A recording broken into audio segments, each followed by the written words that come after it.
Ladies and gentlemen, boys and girls, children of all ages, freaks and geeks, trolls and derps alike, welcome all.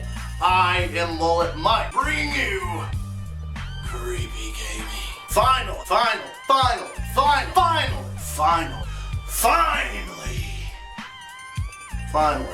Finally, the Creepy Gaming Season 3 finale is here, folks. Before we get started, let's take a look back at some of the greatest moments from Creepy Gaming Season 3.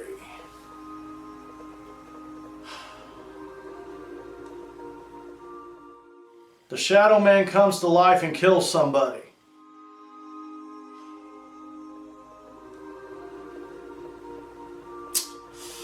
Good times.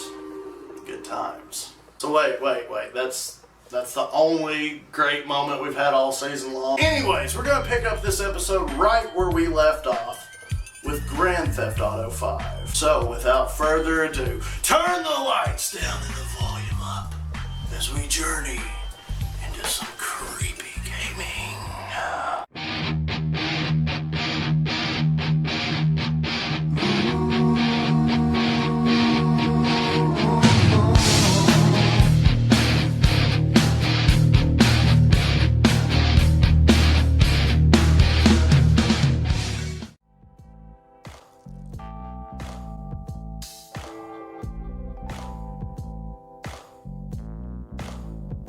In September of 2013, Rockstar Games released Grand Theft Auto 5.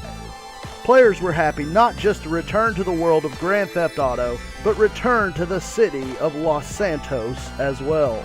GTA 5 made history by making, get this, $800 million in just the first 24 hours of its release.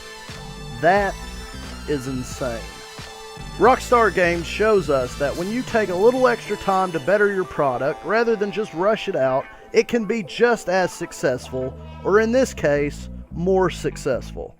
The developers pushed the limits of the PS3 and Xbox 360 hardware and delivered the most stunning visuals the series has seen yet.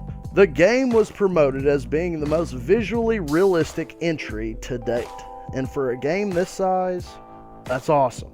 GTA 5 can be praised for its graphics and its gameplay all day long, but one aspect that I feel I personally haven't given enough praise yet is the storytelling.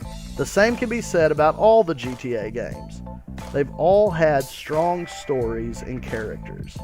GTA 5 shined with its main characters of Michael, Franklin, and of course everybody's favorite sociopath, Trevor. Grand Theft Auto 5 also broke new ground with its addition of GTA Online. So I'm really excited to see where the series goes from here. Just like its predecessors, GTA 5 is full of creepiness ranging from Easter eggs to scary locations. Probably more than any other GTA game. No longer do we have to speculate on the myths or legends, but now we have definitive, hardcore, documented evidence. In the first couple of days alone, numerous paranormal Easter eggs were discovered. This is my list of the creepiest. Now, since I've had guest hosts all season long, it would only be right to finish out this GTA-a-thon with today's guest host. Allow me to introduce to you a Yoush brother of mine. Give it up for OG X-Rays. Say what's up to everybody. Hey, thanks, Mike. What's up, everybody? And a big yoush, damn it. All right, this is going to be fun. Let's kick it off with everybody's favorite bipedal humanoid, Bigfoot.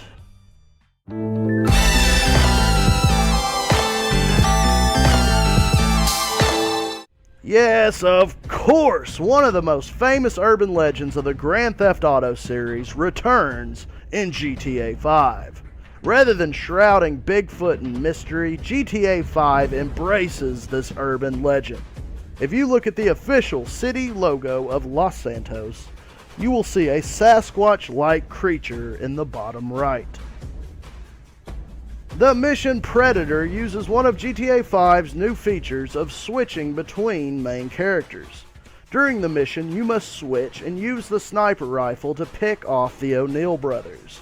If you look around the woods, you will see the heat signatures of the men, deer, or if you look hard enough, Bigfoot. The heat signature shows off the silhouette of the Sasquatch standing there before quickly disappearing. Bigfoot can again be seen in the mission, The Last One, which is in reference to Rockstar's take on Bigfoot. Franklin runs across what appears to be a Sasquatch, but this Bigfoot ultimately ends up being just a man in a mask. Straight Scooby-Doo style.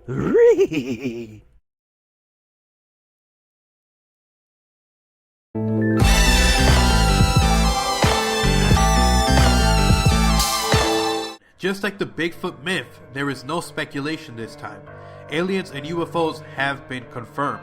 The opening mission in the game is set nearly 10 years ago in the town of Ludendorff, North Yankton. Right off the bat, you can get your first look at an alien lifeform in Grand Theft Auto 5. This opening mission itself is time-based. You'll be able to see the alien, but you won't have much time to look. If you play the mission Bury the Hatchet, in which you return to Ludendorff, you'll be able to get a better look at this extraterrestrial. Next to the North Yankton Highway sets a frozen river. If you pull over here by the river and make your way down to the bank, you'll be able to see an alien frozen in the river. These aliens have much more of a threatening appearance than your typical gray alien, and trust me, this won't be the only time you'll see these guys. These same aliens can be seen in the side mission Grassroots. In addition to these appearances, there are several UFOs scattered throughout the game. Literally, there are UFO parts scattered throughout San Andreas that you'll need to retrieve. As far as official working UFOs go, the one that most people seem to know about is the UFO above Mount Chiliad, because it is part of the greater Easter egg. On top of San Andreas' tallest peak stands a strange hieroglyph. Located on the wall of these tramway stations on top of the mountain, there is a strange etching. There are numerous theories regarding these cryptic markings, but most players will agree that the three images at the bottom are the most intriguing. Here you will see what appears to be a UFO, a large egg, possibly Easter egg, and what seems to be a jetpack. I should mention that as of the release of this video, the mystery of Mount Chiliad remains unsolved. Unlike the jetpack, the UFO has since been discovered. A clue can be found written in the observation deck atop Mount Chiliad. It says, "Come back when the story is complete." Sure enough, if you return to the observation deck with 100% story mode complete during a storm at 3 AM, you will see a UFO up close. Let me remind you, this is not distant light in the sky. There's no mistaking this UFO. As of this video, 4 UFOs have been discovered in total. Another can be found in the ocean of the northern coast of Paleto Bay. This crashed vehicle appears to have been here for a while. As of right now, it doesn't seem to have any function, just a scenic Easter egg, perhaps to eventually further the story. Another UFO can be found above the Grand Sonora Desert.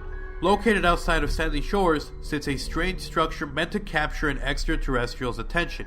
Ironically, it must have worked because this UFO is located directly above the Beam Me Up artwork. Now, the fourth and final UFO can be found over Fort Zancudo. This aircraft appears different than the others. This UFO has more of a military look to it compared to the rest.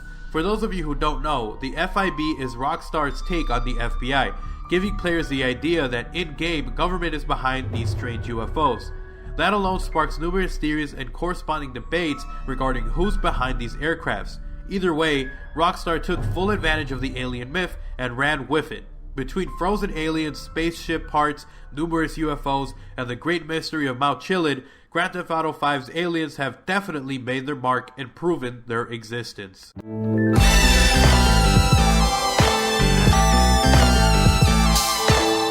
Throughout Los Santos and surrounding Blaine County are several references to the Infinity Killer.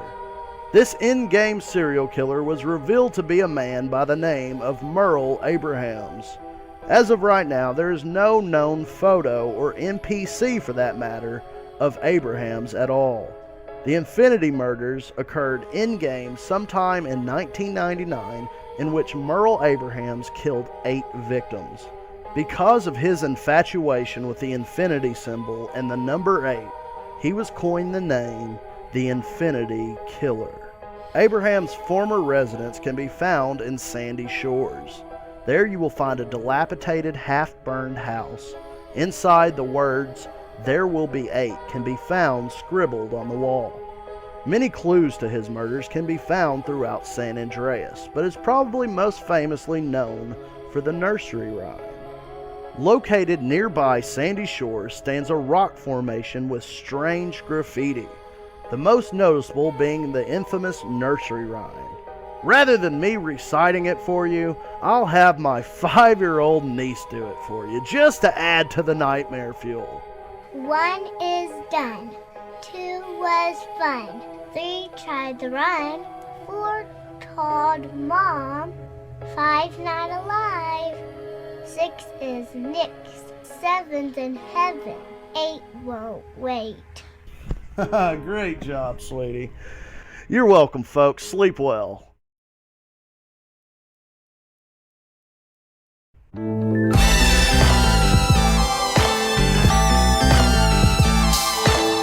Originating in GTA San Andreas, this cult has made its presence known throughout Los Santos. The Epsilon Program was originally a teaser site for the series. In GTA San Andreas, the program was viewed more as a mysterious cult, but over the years, its perception has changed. The Epsilon Program makes their presence known in GTA 5, and is now more like a parody of Scientology.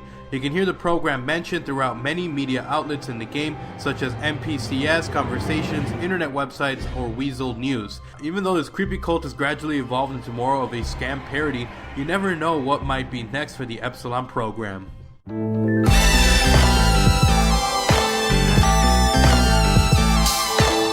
Arguably, one of the creepiest Easter eggs that GTA has to offer has to be the ghost of Mount Gordo. If you go to the side of Mount Gordo overlooking the lighthouse at this time, you will see an actual ghost. This is not a glitch, nor is it a mod. This was programmed into the final version of the game. This apparition appears to be a dark-haired female in a white dress. If you approach the apparition, she'll disappear, but you can get a good look at her through a sniper scope. The ghost doesn't move, although she does float, but there's no real interaction between you and her. Now raises the questions, who is she, and why is she here? That's right, everybody else in this game has a backstory. Hell, even the non-existent Merle Abrahams had a backstory. Why not her?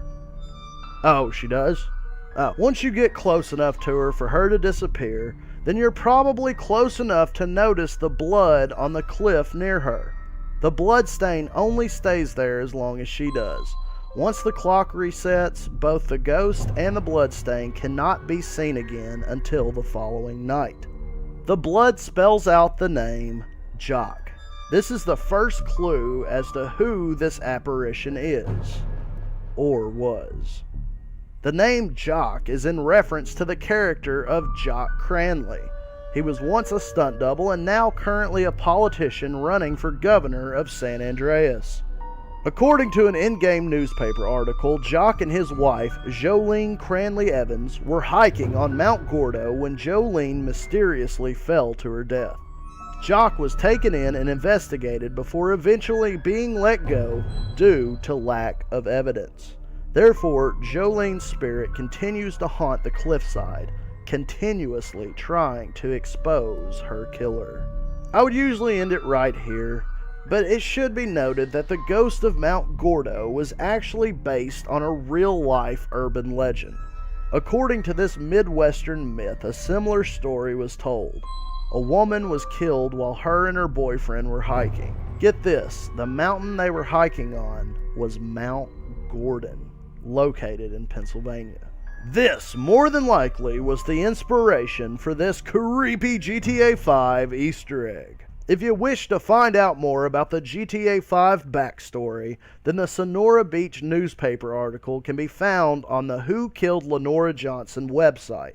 The developers obviously heard about all the ghost rumors from their previous games and decided to deliver an Easter egg worthy of creepy gaming. So what can I say about Grand Theft Auto 5 that hasn't already been said? The game's awesome. I mean, really, it's got everything you could possibly want in a video game. And as far as creepy gaming goes, I don't know, it's got mythological creatures, obsessed cults, extraterrestrial life forms, ghostly apparitions, serial killers. Did I mention that one yet? You name it.